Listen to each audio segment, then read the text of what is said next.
Hello everyone, welcome back to my YouTube channel. पहले जिन लोगों ने मेरे चैनल को लाइक सब्सक्राइब नहीं किया है तो मेरे चैनल को सब्सक्राइब ज़रूर करें और मेरी वीडियो को लाइक करना ना भूलें।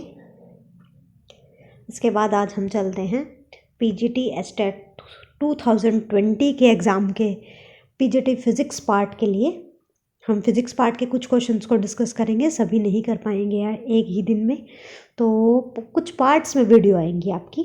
तो पहला इसका पार्ट है, in a common collector mode of a transistor the emitter current is 6 milli ampere and the base current is 60 micro ampere, then the value of alpha beta and gamma. Alpha beta और gamma gains होते हैं, alpha common base, beta common emitter और gamma common collector. तो उनसे हमें ये पता होना चाहिए, जो जर्नल करंट का आई का फॉर्मूला आता है वो आई बी प्लस आई सी होता है। आई और आई बी गिवन है तो आई सी हमें निकालना है। तो आई सी के लिए आई ई माइनस आई बी का फॉर्मूला होगा, तो उसमें हमने कर दिया, माइनस करेंगे तो 5.94 इंटू 10⁻³ आएगा। तो गामा, इसके लिए गामा होगा, गामा का formula I E by I B, तो डिवाइड करेंगे तो 100 आंसर आ जाएगा। बीटा का फॉर्मूला 1 गामा माइनस 1, तो दैट इज इक्वल टू 99, और अल्फा है तो आई सी बाय आई ई, डिवाइड करोगे तो 0.99 आपका आंसर आएगा। ठीक है, that's all first question. About the second question, two amplifiers are connected one after the other in series. Series में एम्पलीफायर्स हैं और फर्स्ट एम्पलीफायर का वोल्टेज गेन है 10 और सेकंड का है 20। इनपुट सिग्नल है 0.01 वोल्ट, आउटपुट सिग्नल बताना है। तो हमें पता है voltage gain is equal to voltage output by voltage input. तो output is equal to voltage into voltage input multiply gain. तो फर्स्ट के लिए क्या होगा, 10 मल्टीप्लाई 0.01, तो 0.1 वोल्ट इनपुट हो जाएगी, आउटपुट हो जाएगी, और सेकंड के लिए ये इनपुट है। तो सेकंड के लिए जब हम आउटपुट निकालेंगे तो 20 multiply 0.1 that is equal to 2 volt हमारा आंसर आ जाएगा।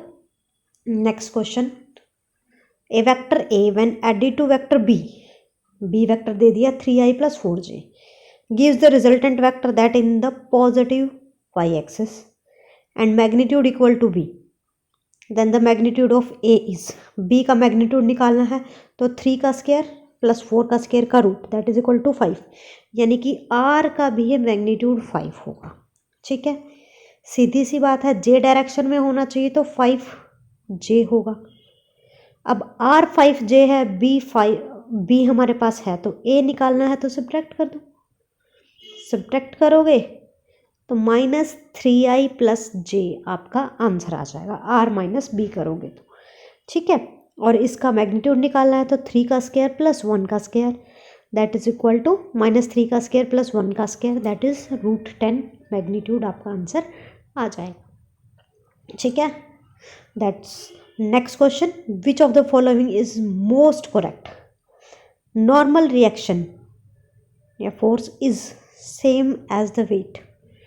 भाई नॉर्मल रिएक्शन उससे अपोजिट डायरेक्शन में लगती है कि वो बैलेंस हो जाए, बट हर एक केस में ये इक्वल नहीं होती, डिपेंड करता है कि ये कब इक्वल होगी कब नहीं। ठीक है, वेट और नॉर्मल रिएक्शन एक दूसरे के एंगल पे भी लग जाते हैं कई बार, जब इंक्लाइंड प्लेन होते हैं तो उस टाइम पर वो दोनों इक्वल नहीं होते। नेक्स्ट क्वेश्चन, नेक्स्ट स्टेटमेंट इसकी है, the normal reaction is different from weight but always have same magnitude. Weight से डिफरेंट हो गया तो मैग्नीट्यूड सेम की बात ही नहीं। Next, the normal force is different from the weight. Normal reaction है वो वेट से डिफरेंट है, but two forms and action and reaction pair according to Newton's third law. Third law के अकॉर्डिंग एक्शन रिएक्शन पेयर बनाए, but statement इतनी correct नहीं है। Fourth statement, the normal force is different from weight, ये तो पता है, but two may have the same magnitude in certain cases.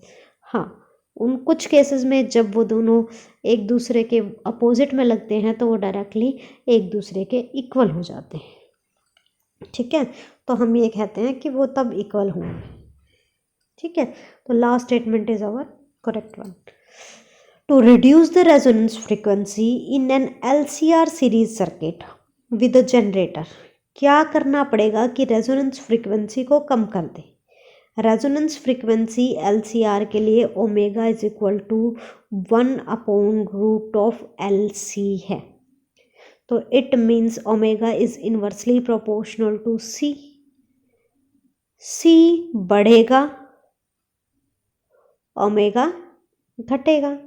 C बढ़ने के लिए क्या होना चाहिए, पैरेलल में C डायरेक्टली ऐड होता है, सीरीज में 1 में ऐड होता है, तो हमारा बेस्ट ऑप्शन है another capacitor should be added in the parallel to the capacitor already presented, तो उसमें ऐड कर दो। ठीक है। Next, which of the following statement about the Carnot cycle is not correct. ठीक है, कार्नोट साइकिल में 2 आइसोथर्मल 2 एडियाबैटिक प्रोसेस होंगे, ये कंफर्म है, तो it means fourth statement correct. Second इसका सेकंड ऑप्शन पूरा करेक्ट है।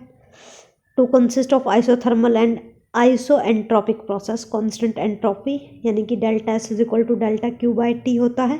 डेल्टा क्यू कांस्टेंट है तो टेम्परेचर भी कांस्टेंट रहता है, तो उस टाइम पे ये भी कांस्टेंट रहेगा। एफिशिएंसी ऑफ कार्नोट साइकिल की डिपेंड करती है, जो T2 और T1 पे है, तो fourth statement is also correct. But इन्होंने बोला maximum efficiency of a Carnot engine is 100% since the Carnot cycle is an ideal process. Carnot cycle एक आइडियल प्रोसेस है, बट कार्नोट इंजन ही एक ऐसा इंजन है जिसकी एफिशिएंसी 100% है, not its maximum efficiency. Maximum word यहाँ पर गलत यूज़ किया गया है। The efficiency of a Carnot engine is 100%, ये होता तो ये स्टेटमेंट करेक्ट थी। Next, a particle has velocity u towards east at t is equal to 0, its acceleration is towards west and is constant, and xa and x be the magnitude of displacement in first and second and next and second, then क्या बताएं, t is equal to 0 था, उसके बाद final t क्या है, कुछ नहीं, तो हम क्या बता सकते हैं, कुछ नहीं, तो ये इंफॉर्मेशन इनसफिशिएंट है xa विद xa b के साथ, कि जो उन दोनों के रिलेशंस को बताए। When a photon stimulates the emission of another photon, the two photons have, देखो भाई, स्टिमुलेटेड एमिशन है तो इट मीन्स लेज़र बनेगी, तो same energy, same direction, same face और सेम फ्रीक्वेंसी होगा।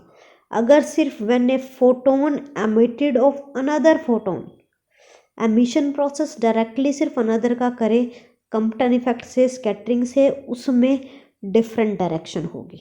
ठीक है, that is the difference between the words. Due to stimulation it have same energy, same direction, same phase and same frequency. Binary addition करना है 1 + 1 + 1 + 1, तो total अगर directly add करते हैं तो आंसर है इसका 4 का लिखने का मतलब हम सीरीज करते हैं 8 4 2 1 से, तो 1 के नीचे भी 0, 2 के नीचे भी 0 और 4 के नीचे 1, तो जो 100 है that is binary form, correct binary form of that answer. Next question है, consider the situation shown in figure, a plane mirror is fixed at the height h above the bottom of a beaker contained a transparent liquid of refractive index mu up to a depth up to a height d, then the image of bottom formed by the mirror at a distance। देखो भाई, अगर plane mirror है, सारी की सारी height h थी, तो height h ही distance पर वो अपनी इमेज बनाएगा, लेकिन स्पीड जो d डेप्थ है वहाँ पर अलग होगी और उससे ऊपर वाली पे अलग होगी। तो जो एयर मीडियम है उसके लिए तो h - d वाला पार्ट है, उसके लिए तो सेम रहेगा, और जो -d वाला पार्ट है उस d में उसकी रिफ्रैक्टिव इंडेक्स की वजह से स्पीड चेंज होती है, या कोई जो देखने का लाइट जो ट्रेवल करेगी वो उसमें अलग से करेगी, तो हम उसमें प्लस कर देंगे d/μ, क्योंकि हमने d हाइट माइनस की थी तो d हाइट ऐड भी करनी पड़ेगी, तो plus d/μ mu, behind the mirror बनती है इसमें, तो हमारा फर्स्ट ऑप्शन करेक्ट है। That's all for first section. आपका सेकंड पार्ट जब आएगा उसमें और नेक्स्ट क्वेश्चंस आएंगे, उनके सॉल्यूशन डाल देंगे। वीकली मैं आपको ये प्रोवाइड करूँगी, ठीक है। तो आपको ये वीडियो कैसी लगी प्लीज़ कमेंट्स करके ज़रूर बताएं। Thank you.